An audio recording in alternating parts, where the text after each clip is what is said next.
Hi friends, നിങ്ങൾ തക്കാളിപ്പഴം മേടിക്കുമ്പോഴേ എല്ലാം കേടായി പോകുന്നുണ്ടോ? കുറച്ച് ദിവസം ഇരിക്കുമ്പോഴത്തേനും എല്ലാം അഴുവിയൊക്കെ അങ്ങ് പോകുന്നുണ്ടോ? എന്നാൽ ഇങ്ങനെ ഒന്ന് ചെയ്ത് നോക്കോളൂ.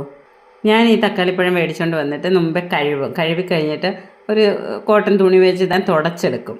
അതുപോലെ വെള്ളത്തിൻ്റെ അംശമൊന്നും ഇല്ലാതെ തുടച്ചെടുത്ത് വെച്ച തക്കാളിപ്പഴമാണ് ഇത്. ഇനി ഈ തക്കാളിപ്പഴം എല്ലാം വെക്കാൻ പറ്റുന്ന തരത്തിൽ ഒരു പരന്ന ഒരു ടിന്നെടുക്കാം. ഞാൻ ഇതുപോലെ ഒരു ബോക്സാണ് എടുത്തേക്കുന്നത്.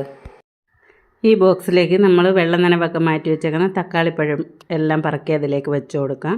ഈ ഒരു സമയത്ത് എന്ന് പറഞ്ഞാൽ കേടായി ഒറ്റ തക്കാളിപ്പഴവും അതിനകത്തേക്ക് ഇടരുത്. ചെറുതായി ഒരു പൊട്ടലുള്ളത് പോലും അതിനകത്തേക്ക് ഇടില്ല. അതുകൊണ്ട് ഇതുപോലൊക്കെ ഉള്ളതൊന്നും ഇടരുത്. അങ്ങനെയൊക്കെ ഇട്ട് കഴിഞ്ഞാൽ പെട്ടെന്ന് മറ്റുള്ളതും കൂടെ നശിച്ചു പോകും. ഇനി നമുക്കൊരു സ്പൂണിലേക്ക് ഒരു 1/4 ടീസ്പൂൺ വിനാഗിരി എടുക്കാം. വിനാഗിരി എടുത്തിട്ട് ഇതിൻ്റെ മുകളിലെല്ലാം ഒന്ന് തളിച്ചു കൊടുക്കണം. എല്ലായിടും വീഴത്തക്ക വിധത്തിൽ ഒന്ന് തളിച്ചു കൊടുക്കണം.